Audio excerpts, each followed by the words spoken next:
investigation, solving mysteries in the night. Chasing shadows, finding answers, shining bright light. No one's left behind in the darkness, all alone. With a heart like a siren, she brings the lost ones home. Silent cries in the dark no longer have to be. For justice wheels keep turning, Granny on the beat. Broken voices find their power, call out hope again. With Granny's crime busters ride, no victims left in vain. Bravery in her veins, truth she won't disguise. With a fire in her eyes, she's got nothing to deny. Granny fights for justice, never backs down from the call. For the voiceless and the missing, she'll stand tall.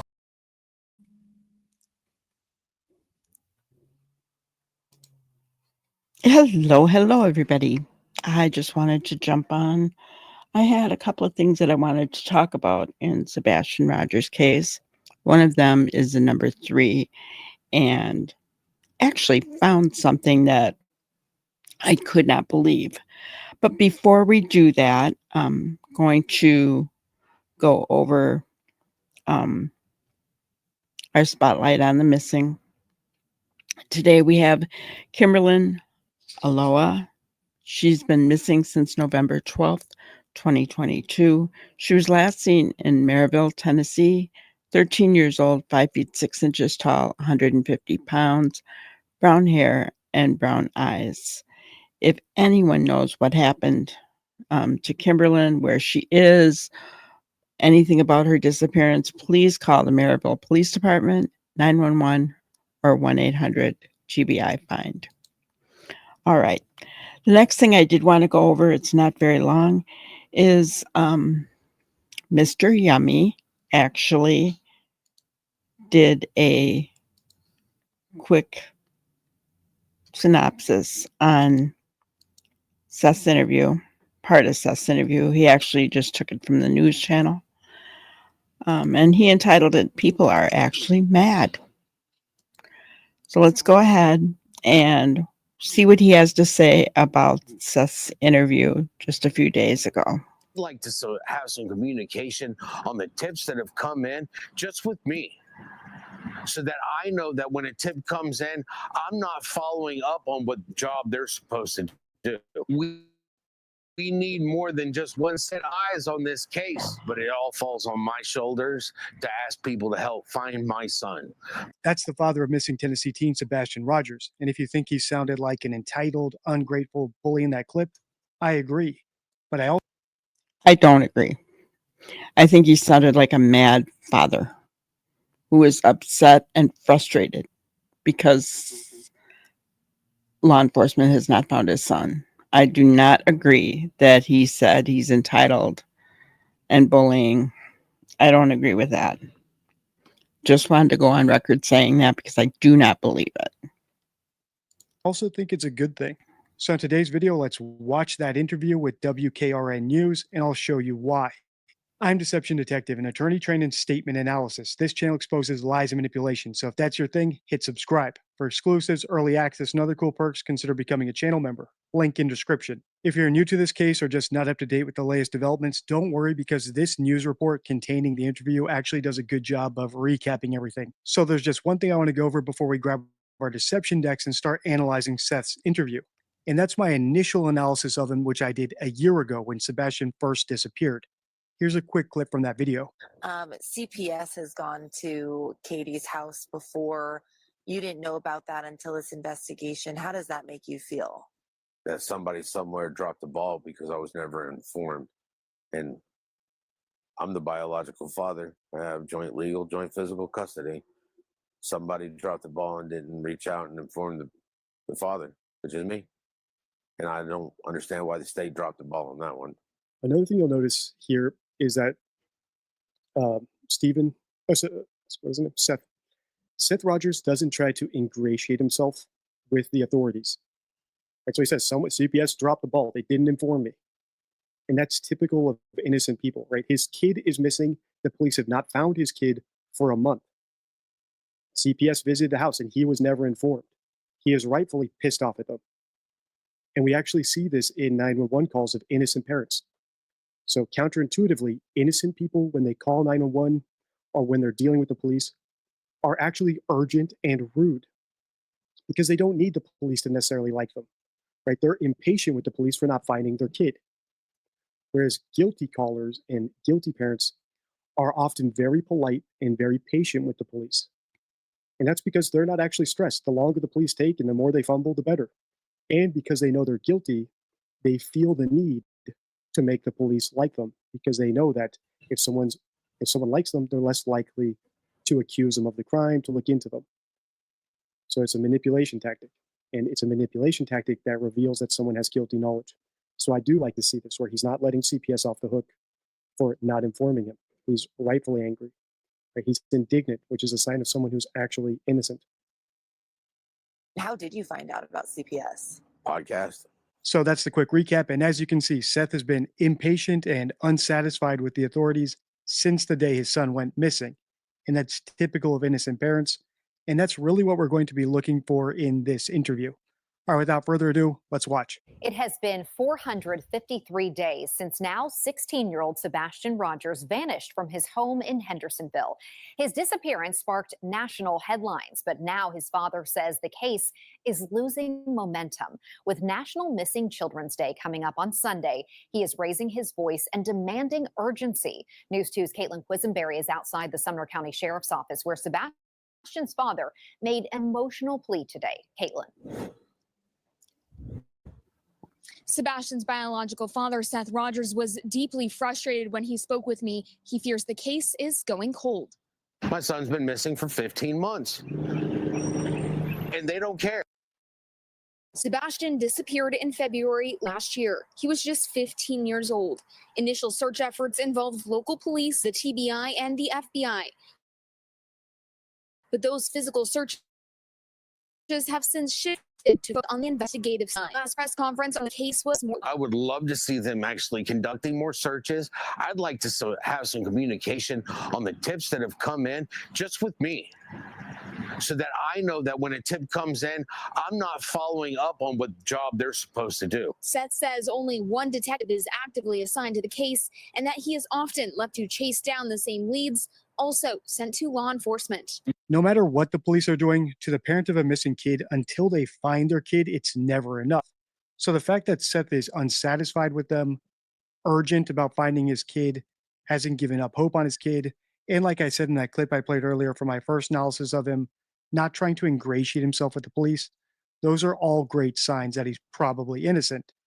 And if you've seen my other videos in the series, you'll know that I think he is 100% innocent.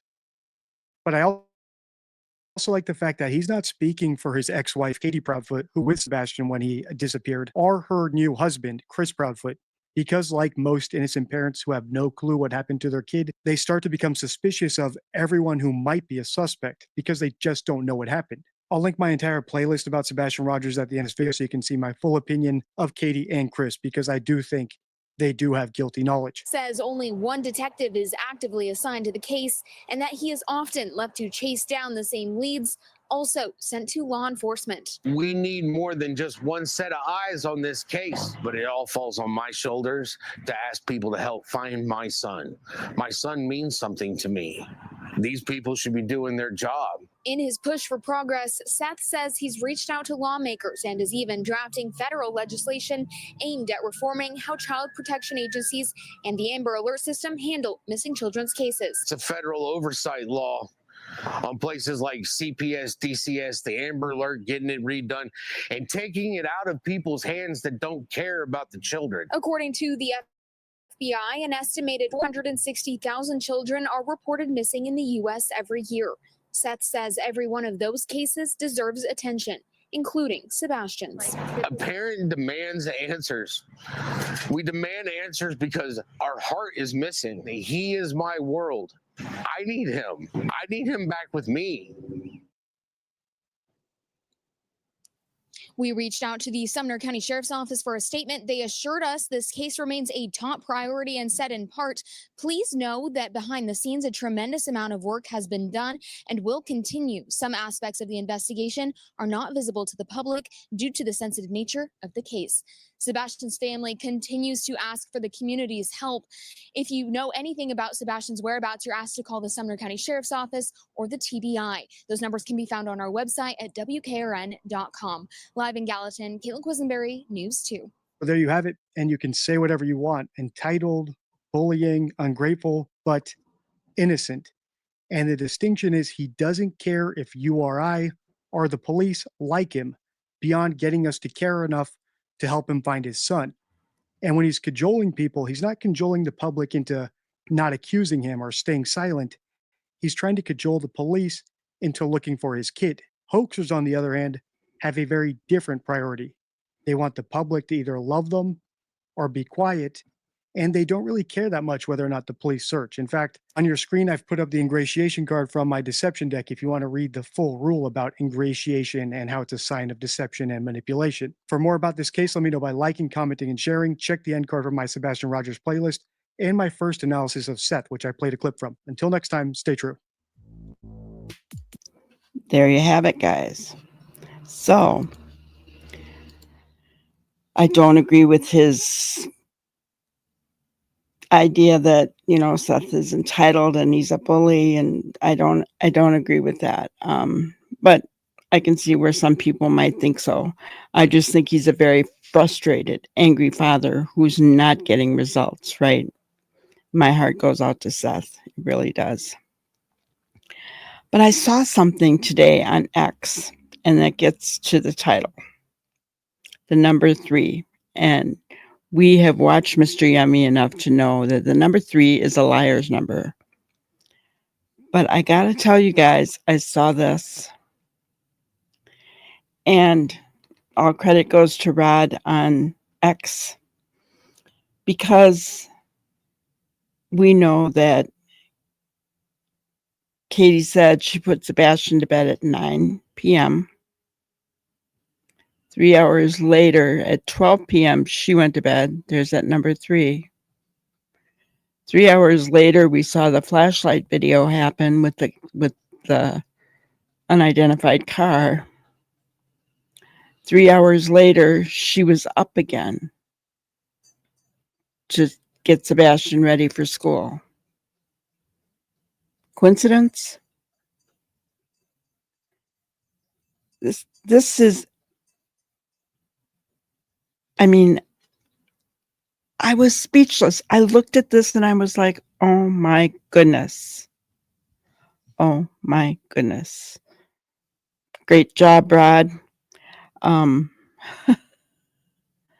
Guys, the number 3 in this case, you know, the liar's number, you can't get away from it, right? You cannot get away from it. I'm blown away. I am just blown away. So tell me what you think. I really want to know. My grannyism for today is from Mark McClish. Over the years, I have found that when deceptive people have to come up with a number, they will often use the number 3 or a number that begins with 3. Other interviewers have also noticed this pattern. Therefore, the number 3 has become known as the liar's number. In 3-hour increments, guys, I don't know. Very, very fishy. Let's remember Sebastian today. Let's keep him in our thoughts and prayers. Light it up green for him. He needs to come home to his dad. His dad needs him, guys. You heard him say he's his heart, and he is. I think Seth is lost without Sebastian, and I think the other way around. I can't imagine what Sebastian is going through as well. So I just wanted to jump on, share those thoughts with you. Please let me know in the comments what you think, guys, what your thoughts are. We can agree to disagree. That's okay. All I ask is that you be respectful in the comments. And we will see you at our regular time at 5 p.m. Central. Have a great one. Thank you for watching another episode of Granny's Crime Busters. We really appreciate each and every one of you. Don't forget to subscribe and like and even share the content. You can follow us on any of our other social media platforms at YouTube, Twitter, Instagram, Facebook, and TikTok. We really appreciate you guys, and you can also email us at grannyscrimebusters@gmail.com. Thank you so much, and we will see you on the next one. Thanks, guys.